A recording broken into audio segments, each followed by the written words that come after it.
Hi friends, அனைவருக்கும் மாலை வணக்கம். இன்னைக்கு நம்ம என்ன வீடியோ பார்க்க போறோம் அப்படினு தம்ப்லைன்லயே பார்த்துட்டு வந்திருப்பீங்க. யூடியூப் சேனல் சம்பந்தமான A to Z டீடைல், அதாவது A to Z அப்படின்னா யூடியூப் சேனல் ஸ்டார்ட் பண்ணல இருந்து யூடியூப்ல சம்பாதிச்ச பணம் நம்மளோட அக்கௌண்ட்ல வர வரைக்கும் நம்ம என்னென்ன விஷயங்கள்லாம் ஃபாலோ பண்ணணும், என்னென்ன விஷயங்கள் எல்லாம் நம்ம வந்து கடந்து வரணும் அப்படின்னு சொல்லி தான் இந்த வீடியோல பார்க்க போறோம். அதாவது மானிட்டேஷன் அப்ளை பண்றதுக்கு முன்னாடி, மானிட்டேஷன் அப்ளை பண்றதுக்கு பின்னாடி, இந்த ரெண்டு விஷயத்தையும் நான் உங்க கூட ஷேர் பண்ண போறேன். இது என்னோட ஓன் எக்ஸ்பீரியன்ஸ்ல நான் உங்களுக்கு ஷேர் பண்றேன். கண்டிப்பா யூஸ்ஃபுல்லா இருக்கும். இந்த வீடியோ எனக்கு யூடியூப் பத்தி எல்லா நாலேஜும் இருக்கு, எனக்கு யூடியூப் பத்தி எல்லாம் தெரியும் அப்படின்னு சொல்றாங்க, ஸ்கிப் பண்ணிக்கோங்க. இப்பதான் நியூவா யூடியூப் சேனல் ஸ்டார்ட் பண்ணிருக்கீங்க அப்படின்னு சொல்றாங்க, வீடியோ ஃபுல்லா பாருங்க. உங்களுக்கான வீடியோ ஸ்டெப் பை ஸ்டெப்பா என்னோட 1.5 வருஷ எக்ஸ்பீரியன்ஸை நான் ஷேர் பண்ணிக்கிறேன். பாத்தீங்கன்னா நான் உங்களுக்கு ஒரு பேப்பர்ல லிஸ்டாவே கொண்டு வந்திருக்கேன். மானிட்டேஷன் அப்ளை பண்றதுக்கு முன்னாடி, மானிட்டேஷன் அப்ளை பண்றதுக்கு பின்னாடி, நம்மளோட அக்கௌண்ட் பைசா வந்து நம்ம அக்கௌண்ட்ல வர வரைக்கும் என்ன டீடைல், என்னென்ன ஸ்டெப்லாம் நம்ம கடந்து வர வேண்டி இருக்கு அப்படின்னு சொல்ல போறேன். இந்த வீடியோ வந்து ரொம்ப யூஸ்ஃபுல். ஏன்னு சொன்னீங்கன்னா, இன்ஸ்டாகிராம்ல வந்து ஒரு சிஸ்டர் வந்து கேட்டிருந்தாங்க, நான் சப்ஸ்கிரைபர் ரீச் பண்ணிட்டேன், 8K வந்து வாட்ச் ஓவரும் இதில் இருக்குது, ஆனா எனக்கு என்னோட அக்கௌண்ட்ல பணம் வரணும்னா என்ன செய்யணும் அப்படின்னு சொல்லி ஒரு டீடைல்ல ஒரு வீடியோ கொடுத்துருங்க அப்படின்னு சொன்னாங்க. அந்த சிஸ்டருக்காக இந்த வீடியோ. கண்டிப்பா இந்த வீடியோ எல்லாருக்கும் யூஸ்ஃபுல்லா இருக்கும். ஃபர்ஸ்ட் நான் வந்து ஒரு சேனல் ஸ்டார்ட் பண்ணிட்டேன் அப்படின்னு சொன்னா என்ன பண்ணணும், ஃபர்ஸ்ட் எலிஜிபிலிட்டியை நம்ம கம்ப்ளீட் பண்ணணும். எலிஜிபிலிட்டியில 2 டைப் இருக்குது. ஹாஃப் எலிஜிபிலிட்டி அப்படின்னு சொல்லலாம். 500 ஹாஃப் மானிட்டேஷன் நம்ம அப்ளை பண்ணணும் அப்படின்னா நமக்கு 500 சப்ஸ்கிரைபர் 3000 மணி நேரம் வந்து தேவைப்படும். அதே இது ஷார்ட்ஸ் வீடியோ அப்படிங்கிற பட்சத்தில் 90 டேஸ்க்குள்ள நம்ம வந்து 10 லேக் வந்து வியூஸ் வந்து நமக்கு தேவைப்படும். உங்களுக்கு ஹாஃப் மானிட்டேஷன்ல என்னெல்லாம் பெனிஃபிட் இருக்கு அப்படின்னு பார்த்தீங்கன்னா, மெம்பர்ஷிப் வந்து நம்ம ஜாயின் பண்ணிக்கலாம். அது கூடவே சூப்பர் தேங்க்ஸ், ஷாப்பிங், இந்த மாதிரி நிறைய உங்களுக்கு மணி ஏர்ன் பண்ணக்கூடிய ஆப்ஷன்ஸ் எல்லாமே வந்து ஓப்பன் ஆகும். இது வந்து ஹாஃப் மானிட்டேஷன். செகண்ட் ஆப்ஷன் பார்த்தீங்கன்னா, நம்ம மணி வந்து டைரக்டா நம்ம யூடியூப் சைட்லேருந்து நம்மளோட அக்கௌண்ட்டுக்கு வரதுக்காக ஒரு ஃபுல் மானிட்டேஷன் பண்ண வேண்டியிருக்கு. அதுக்கு எத்தனை சப்ஸ்கிரைபர் தேவைன்னு ஃபர்ஸ்ட் பார்த்துடலாம். 1000 சப்ஸ்கிரைபர் தேவை. லாங் வீடியோ அப்படிங்கிற பட்சத்தில் நமக்கு 4000 மணி நேரம் வாட்ச் ஹவர்ஸ் தேவை. அதே இது 90 டேஸ்ல 100 லேக் வந்து வியூஸ் தேவை. ஓகேவா ஃப்ரெண்ட்ஸ், இதுதான் எலிஜிபிலிட்டி கிரிட்டேரியா. இதை நம்ம கம்ப்ளீட் பண்ணா மட்டும்தான் நம்மளோட சேனலோட ஒவ்வொரு வீடியோவுக்கும் மணி ஏர்ன் பண்ண முடியும். ஸோ நம்ம வந்து அடுத்தடுத்த என்னென்ன ஸ்டெப்புன்னு பார்த்துடலாம். ஃபர்ஸ்ட் வந்து நிறைய பேருக்கு ஒரு டவுட் இருந்துச்சு, 90 டேஸ் அப்படின்னு சொல்றாங்க ஷார்ட்ஸ் வீடியோ. இந்த 90 டேஸ் அப்படிங்கிறது எந்த கணக்கில் எடுத்துப்பாங்க, நம்ம சேனல் ஸ்டார்ட் பண்ணதுலேருந்து 90 டேஸா இல்லை வேற எப்படி எடுத்துப்பாங்க அப்படின்னு ஒரு டவுட் கேட்டிருந்தாங்க. இந்த டவுட்டுக்கான ஆன்சர் என்னன்னு பார்த்தீங்கன்னா, இப்போ நம்ம ஜூலை 13 இருக்கோம். இன்னைய டேட்டுக்கு நான் வந்து 100 லேக் வியூஸ் வந்து கம்ப்ளீட் பண்ணியிருக்கேன் ஷார்ட்ஸுக்கு. இப்போ என்னோட கவுண்ட் எப்படி எடுத்துப்பாங்கன்னு பார்த்தீங்கன்னா, ஜூன் 13, மே 13, ஏப்ரல் 13, இப்போ இந்த டேல இருந்து 90 டேஸ் நம்ம பின்னாடி போய் பார்க்கணும். இந்த 90 டேஸ், லாஸ்ட் 90 டேஸ் இருக்குல்ல, இதை மட்டும்தான் அவங்க கவுண்ட் எடுத்திருப்பாங்க. நாளைக்கு ஜூலை 14 ஆயிரும் போது நமக்கு அந்த முன்னாடி இருந்த ஏப்ரல் 13 இருக்குல்ல, அது அப்படியே என்ன ஆகும், ஏப்ரல் 14 ஆகும். இதுல என்ன ஒரு மைனஸ் பாயிண்ட் என்னன்னா, ஏப்ரல் 13 நீங்க 1 லேக் வியூஸ் எடுத்திருந்தீங்க ஒரே நாள்ல ஷார்ட்ஸ்ல, அந்த 1 லேக் வியூ என்ன ஆகும், அடுத்த நாள் சேஞ்ச் ஆகும் போது அந்த 1 லேக் வியூ கட் ஆயிரும். இதுதான் இந்த 90 டேஸோட ஃபார்முலா. அதாவது ஆட்டோ ஜென்ரேட்டடா இது வந்து செயல்பட்டு இருக்கு. இதே மாதிரி தான் லாங் வீடியோக்கு 365 நாள் நம்மளோட ஏர்ன் பேஜ்ல டெய்லி வந்து அப்டேட் கொடுக்குறாங்க. இந்த டேட் வரைக்கும் நம்ம சேனல், உங்களோட சேனல்ல வாட்ச் ஹவர்ஸ் வந்து அப்டேட் கொடுப்பாங்கல்ல, அந்த டேட் தான் 365வது நாள் அப்படின்னு கணக்கு வச்சுக்கிட்டோம். பார்த்துக்கோங்க, இதுதான் உங்களோட எலிஜிபிலிட்டி கம்ப்ளீட் பண்ணக்கூடிய ஒரு முறை. இதெல்லாம் நம்ம கம்ப்ளீட் பண்ணதுக்கு என்னெல்லாம் பண்ண வேண்டி இருக்குன்னு நம்ம சொல்ற பாருங்க. ஃபர்ஸ்ட் நம்ம வீடியோ சூஸ் பண்ணணும். வீடியோ அப்படிங்கிறது வந்து நான் உங்களுக்கு ஆல்ரெடி நிறைய விஷயம் சொல்லியிருக்கிறேன். மிக்ஸ்டு கண்டென்ட்டாக போடக்கூடாது, ரீயூஸ்டு கண்டென்ட்டாக நம்ம வீடியோ போஸ்ட் பண்ணக்கூடாது, ரிப்பீட்டேட்டிவ் கண்டென்ட்டாக வீடியோ போஸ்ட் பண்ணக்கூடாது. இதெல்லாம் என்ன அப்படின்னு சொல்லி நான் ஆல்ரெடி வீடியோ போஸ்ட் பண்ணியிருக்கிறேன். டீட்டெயில் உங்களுக்கு வேணும் அப்படின்னு சொன்னால் நம்மளோட பிளேலிஸ்ட்டில் யூடியூப் டிப்ஸ் அப்படின்னு கொடுத்துருக்குறேன், மறக்காமல் விசிட் பண்ணி பார்த்துக்கோங்க. இது எதுவுமே இல்லாமல் நம்மளோட ஓன் வீடியோவை நம்ம மேக் பண்ணி போடுறோம். ஓன் வீடியோ அப்படின்னு சொல்லுவீங்க, அதுலேயும் சில மிஸ்டேக் இருக்குது. நிறைய பேர் வந்து நானே பிக்சர் வந்து கூகுள்லேருந்து டவுன்லோட் பண்ணி பண்ணி இல்லை வேறு ஏதாவது ஒரு ஆப்லேருந்து பிக்சரை டவுன்லோட் பண்ணி அதுக்கு ஒரு சாங் எடிட் பண்ணி அதை வந்து நான் ஒரு ஷார்ட்ஸாக அப்லோட் பண்ணுறேன், இது என்னோட எடிட்டிங் தான், ஆனால் இதுக்கு வந்து மானிட்டேஷன் அப்ளை பண்ண முடியுமா அப்படின்னு கேட்பீங்க. ஆனால் இதுக்கு மானிட்டேஷன் அப்ளை பண்ண முடியாது, ஏனென்றால் இது வந்து ரீயூஸ்டு கண்டென்ட்டில் வரும். அதுக்கடுத்து என்ன மிஸ்டேக் பண்ணுவாங்கன்னு பார்த்தீங்கன்னா, க்ரீன் ஸ்க்ரீன் யூஸ் பண்ணி அவங்க வந்து வீடியோ போடுவாங்க. இந்த க்ரீன் ஸ்க்ரீன் பற்றி நான் ஒரு வீடியோவில் சொல்லியிருந்தேன். அப்போ நிறைய பேருக்கு டவுட் இருந்துச்சு. நான் சைடில் இதுக்காகவே ஒரு வீடியோ நான் வந்து காட்டுறேன். க்ரீன் ஸ்க்ரீன் யூஸ் பண்ணி எடுத்த ஒரு வீடியோ பாருங்கள், இந்த மாதிரி தான் இருக்கும். நான் உங்களுக்கு ஆட் பண்ணி காட்டுறேன். இந்த மாதிரி வீடியோ போட்டால் கண்டிப்பாக மானிட்டேஷன் கிடைக்காது. நீங்கள் நினைப்பீங்க இது என்னோட ஓன் வீடியோ தானே அப்படின்னு சொல்லி, கண்டிப்பாக இந்த மாதிரி அப்லோட் பண்ணால் உங்களுக்கு மானிட்டேஷன் எனேபிள் ஆகாது.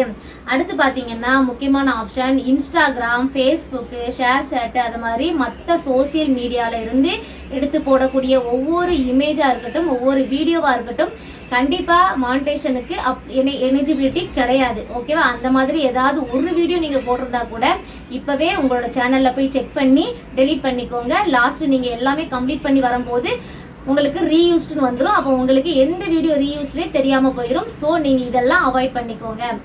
அப்புறம் நம்ம பார்த்தோம் அப்படின்னா வீடியோ நம்ம சொல்லியாச்சு. நம்ம அடுத்து பார்க்கக்கூடிய முக்கியமான விஷயம் என்னன்னா கேட்டகரி சூஸ் பண்ண வேண்டியது. கேட்டகரியில் எத்தனை டைப் கேட்டகரி இருக்குது அப்படின்னு சொல்லி ஆல்ரெடி நான் வீடியோ போட்டிருக்கேன், உங்களுக்கு ஐ கார்டில் கொடுக்குறேன், மறக்காமல் கிளிக் பண்ணி பாருங்கள். ஏன்னா இது ரொம்ப ரொம்ப இம்பார்ட்டன்ட். நீங்கள் எந்த கேட்டகரியில் வீடியோ போடுறீங்க அப்படிங்கிறத யூடியூப் வந்து அனலைஸ் பண்ணிகிட்டே இருக்கும்.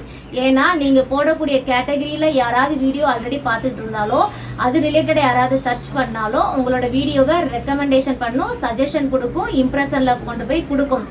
ஸோ நீங்கள் நம்மளோட கண்டென்ட்டோட கேட்டகரியை சூஸ் பண்ணிக்கணும். கேட்டகரி நிறைய டைப் இருக்குது. உங்களோட வீடியோ எந்த கேட்டகரி அப்படின்னு சொல்லி இந்த வீடியோ பார்த்துட்டு நீங்கள் மறக்காமல் செக் பண்ணி ஆட் பண்ணிக்கோங்க. அடுத்து உங்களுக்கான ஆடியன்ஸ் யார், இந்த கேட்டகரி சூஸ் பண்ணுறது மூலமாக தான் உங்களோட ஆடியன்ஸ் யார் அப்படின்னு சொல்லியே யூடியூப் வந்து அனலிட்டிக் பண்ணி வச்சுக்கிடும். ஸோ நீங்கள் கேட்டகரி வந்து மிஸ் பண்ணாமல் ஆட் பண்ணிக்கோங்க. இது எல்லாமே நம்ம மானிட்டேஷன் அப்ளை பண்ணதுக்கு முன்னாடி இருக்கக்கூடிய நம்ம பண்ணக்கூடிய சில விஷயங்கள். அடுத்து பார்த்தீங்கன்னா என்ன ப்ராப்ளம் வரும் மானிட்டேஷன் அப்ளை பண்ணுறதுக்கு. நான் வீடியோவில் லாங் வீடியோவில் இருக்கட்டும், நான் 4000 வாட்ச் ஹவர்ஸ் கம்ப்ளீட் பண்ணிட்டேன். ஷார்ட்ஸில் 90 டேஸ்க்குள்ளே 100 lakh வியூஸ் வந்து கம்ப்ளீட் பண்ணிட்டேன். ஆனால் நம்ம அப்ளை பண்ணும்போது என்ன ப்ராப்ளம் வரும்னு சொல்கிறேன் பாருங்கள். ரீயூஸ்டு கண்டென்ட் அப்படின்னு வரும், ரிப்பீட்டேட்டிவ் கண்டென்ட் ப்ராப்ளம் வரும். அடுத்து பார்த்தீங்கன்னா காப்பிரைட் கிளைம், காப்பிரைட் ஸ்ட்ரைக் அப்படின்னு ப்ராப்ளம் வரும். இந்த 4 விஷயத்தை பற்றியும் நான் எக்ஸ்பிளனேஷனோட டீட்டெயில்டாக நம்மளோட பிளேலிஸ்ட்டில் வீடியோ கொடுத்துருக்குறேன், மறக்காமல் பாருங்கள். இப்போ ரிப்பீட்டேட்டிவ் அண்ட் காப்பிரைட் ஸ்ட்ரைக் இருக்குல்ல, அதை மட்டும் சொல்கிறேன். இப்போ காப்பிரைட் ஸ்ட்ரைக்னா 90 டேஸ்க்குள்ளே 3 ஸ்ட்ரைக் நம்ம வாங்கிட்டோம் அப்படின்னு சொன்னால் நம்மளோட சேனல் வந்து ஆட்டோமேட்டிக்காக டெலீட் ஆகிரும். ஸோ நம்ம என்ன பண்ணணும், நம்ம காப்பிரைட் ஸ்ட்ரைக் வாங்காத அளவுக்கு நம்ம சேனலை ரன் பண்ணணும். அதுதான் நான் சொல்லியிருந்தேன். நம்ம அடுத்தவங்க வீடியோ எடுத்து போட்டோம் அப்படின்னா அவங்க என்னைக்காவது ஒரு நாள் கண்டுபிடிச்சி ஸ்ட்ரைக் கொடுத்துருவாங்க. அதுதான். ஸோ நீங்கள் டீட்டெயில்டாக எல்லாமே நம்மளோட பிளேலிஸ்ட்டில் செக் பண்ணி பார்த்துக்கோங்க. அடுத்து பார்த்தீங்கன்னா இது எந்த பிரச்சனையும் இல்லை. நான் ஓன் வீடியோவாக போஸ்ட் பண்ணிட்டேன். இப்போ என்னோட எலிஜிபிலிட்டி எல்லாம் சரியாக வந்துருச்சு. நான் வந்து எனேபிள் பண்ணிட்டேன். இப்போ எனேபிள் பண்ணதுக்கப்புறமா என்னோட மானிட்டேஷன் ப்ராசஸ் ஏதாவது பைசா வந்து எப்படி என்னோட அக்கௌண்ட்டுக்கு வரும், இதில் என்ன ப்ராசஸ்லாம் இருக்குன்னு பார்க்கலாம். ஃபஸ்ட்டு நம்ம ஒரு கூகுள் ஐடியை வச்சு, நம்ம ஒரு ஜிமெயில் ஐடியை வச்சு ஒரு கூகுள் ஆட்சன்ஸ் வந்து ரெடி பண்ணணும். இங்கேயும் பிரச்சனை இருக்குது. கூகுள் ஆட்சன்ஸ் ரெடி பண்ணும்போது அதில் 2 டைப் இருக்குங்க. ஒன்று கூகுள் ஆடு, கூகுள் ஆட்சன்ஸ் 2 இருக்குது. இப்போ ஆட்சன்ஸ் தான் நமக்கு தேவை. நம்ம மாற்றி ஆடை வந்து கிளிக் பண்ணிட்டோம் அப்படின்னு சொன்னால் நம்மளுக்கு மறுபடியும் இதாக ப்ராப்ளம் வந்துடும். ஸோ நம்ம மானிட்டேஷன் பண்ணும்போது ப்ராப்பராக கரெக்டான ஜிமெயில் ஐடி கொடுக்கணும். அந்த ஜிமெயில் ஐடியில் தான் நம்ம ஆட்சன்ஸ் ஓப்பன் பண்ணோம் அப்படின்னா கரெக்ட் லாஸ்ட் வரைக்கும் அதே ஜிமெயில் ஐடியில் தான் கண்டினியூ பண்ண வேண்டியிருக்கும். ஸோ நம்ம ஆக்டிவாக இருக்கக்கூடிய ஐடியை கொடுத்துக்கணும். இந்த ஆட்சன்ஸ் நம்ம ரெடி பண்ணிட்டோம், அதுலேயும் எனக்கு எந்த ப்ராப்ளமும் வரல. இப்போ எனக்கு பைசா வந்துருமா அப்படின்னு நம்ம நினைக்கலாம். கண்டிப்பாக கிடையாது. $10 வரைக்கும் நம்ம ரீச் பண்ணணும். $10 வந்து நம்மளோட அக்கௌண்ட்டில் ஏறினதுக்கு அப்புறம் தான் நமக்கு என்ன ஆகும், ஆட்சன்ஸ்க்கான ஆக்டிவாக இருக்கக்கூடிய ஒரு கோடு வந்து நமக்கு நம்மளோட அட்ரஸுக்கு என்ன ஆகும், நம்ம யூடியூப் சைட்லேருந்து ஒரு சென்ட் பண்ணுவாங்க. எல்லாருமே கூகுள் ஆட்சன்ஸ் வந்துருச்சுன்னு சொல்லி வீடியோ போட்டிருப்பாங்க, நீங்கள் எல்லோரும் பார்த்துருப்பீங்க. ஒரு 6 டிஜிட்டு கோடு வந்து நமக்கு சென்ட் பண்ணுவாங்க. அதை நம்ம வந்து ஆக்டிவ் பண்ணோம் அப்படின்னா தான் நம்மளோட கூகுள் ஆட்சன்ஸும் நம்மளோட யூடியூப் சேனலோட சேலரியும் ஒன்றா லிங்க் ஆகும். அதுக்கப்புறம் தான் நம்மளோட ஏறக்கூடிய ஒவ்வொரு வீடியோக்கான பைசாவும் கூகுள் ஆட்சன்ஸில் ஆட் ஆகிட்டே வரும். ஓகேவா? இப்போ கூகுள் ஆட்சன்ஸில் மணி வந்து ஆட் ஆகிட்டே வருது. இப்போ நம்ம என்ன பண்ணணும், $10 அப்புறம் கோடு வந்துருச்சு. இதுக்கப்புறம் என்ன ஆகும், நம்ம பைசா எடுக்கலாமான்னு பார்த்தா எடுக்க முடியாது. $100 வந்து ரீச் பண்ணணும். $100 ரீச் பண்ணதுக்கு அப்புறம் தான் நம்மளோட பைசாவை நம்மளோட அக்கௌண்ட்டுக்கு சேஞ்ச் பண்ண முடியும். அதுவும் நம்ம நேற்று $100 ரீச் பண்ணிட்டோம், இன்னைக்கே நம்மளோட அக்கௌண்ட்லேருந்து பைசா எடுத்துடலாமா அப்படின்னு பார்த்தா அதுவும் முடியாது. அதுக்கு என்ன கண்டிஷன் பார்த்தீங்கன்னா, இப்போ நான் ஜூன் 20 $100 ரீச் பண்ணியிருக்கிறேன். எக்ஸாம்பிளுக்கு சொல்கிறேன், நான் போன மாதம் 20ஆம் தேதி $100 ரீச் பண்ணியிருக்கேன் அப்படின்னு சொன்னால், ஜூலை மாதம் 10ஆம் தேதி தான் என்னோட கூகுள் ஆட்சன்ஸில் அந்த $100 வந்து ஆட் ஆகும். ஓகேவா? இதே அந்த ஜூலை 10ஆம் தேதி ஆட் ஆகுதா, அதே இது ஜூலை 21லிருந்து 26ஆம் தேதிக்குள்ள அந்த ஆட்சன்ஸில் இருக்கிறது என்னோட அக்கௌண்ட்டுக்கு சேஞ்ச் ஆகும். அதாவது எல்லாரும் கவர்மெண்ட் சேலரி வாங்குறோம், இல்லை ஏதாவது ஒரு செக்டரில் நம்ம வேலை பார்க்குறோம் அப்படின்னா நமக்கு சேலரி வந்து 1ஆம் தேதி பேமெண்ட் போடுவாங்கல்ல, அதே மாதிரி யூடியூப்பில் வந்து பேமெண்ட் டைம் என்னன்னு பார்த்தீங்கன்னா 21 to 26 இந்த 5 நாளுக்குள்ள தான் நம்மளோட பேமெண்ட் வந்து டிரான்சாக்ஷன் ஆகும். இப்போ நம்ம அக்கௌண்ட் எந்த இடத்துல கொடுத்துருக்கோம் அப்படின்னு பார்த்தீங்கன்னா, அந்த ஆட்சன்ஸில் $100 வந்து நம்ம ரீச் பண்ண உடனேயே நமக்கு வந்து எனேபிள் பட்டன், அக்கௌண்ட்டோட எனேபிள் பட்டன் ஓப்பன் ஆகும். அதில் நம்ம பேங்க் டீட்டெயில் எல்லாமே கொடுத்து ஆட் பண்ணி வச்சுட்டோம் அப்படின்னா அந்த 21ஆம் தேதி வந்து நம்மளோட பைசா வந்து ஆட் ஆகிரும் அக்கௌண்ட்டுக்கு. அதுக்கப்புறம் நம்ம எப்போனாலும் நம்மளோட மணியை எடுத்துக்கிடலாம். இது ரொம்ப ரொம்ப இம்பார்ட்டன்ட். இப்படி தான் நம்மளோட ஒவ்வொரு சேனலோட பைசா ஸ்டார்ட் பண்ணலேருந்து நம்ம வந்து நம்மளோட அக்கௌண்ட்டில் வர வரைக்கும் நான் எல்லாமே உங்களுக்கு சொல்லிட்டேன். உங்களுக்கு டீட்டெயிலாக புரிஞ்சிருக்கும் அப்படின்னு நினைக்கிறேன். எல்லாமே A to Z line by லைனாக இப்படி தான் வரும். இதுக்கு இடையில பார்த்தீங்கன்னா நிறைய ப்ராப்ளம் இருக்குது. அதாவது வீடியோவோட வியூஸ் வந்து ரொம்ப டவுன் ஆகும், யூடியூப் வந்து நம்மளோட வீடியோவை சஜஷன் பண்ணாது, அப்புறம் நம்மளோட வீடியோக்கு இம்ப்ரெஷன் கிடைக்காது. இதுக்கு இடையில நம்ம யாரோ ஒருத்தங்க வீடியோ எடுத்து யூஸ் பண்ணிவிட்டு காப்பிரைட் ஸ்ட்ரைக் வாங்கியிருப்போம், அப்புறம் ஆட்டோமேட்டிக்காக காப்பிரைட் கிளைம் வந்துடும். இப்படின்னு சொல்லி நிறைய பல பிரச்சனைகள் இருக்குது.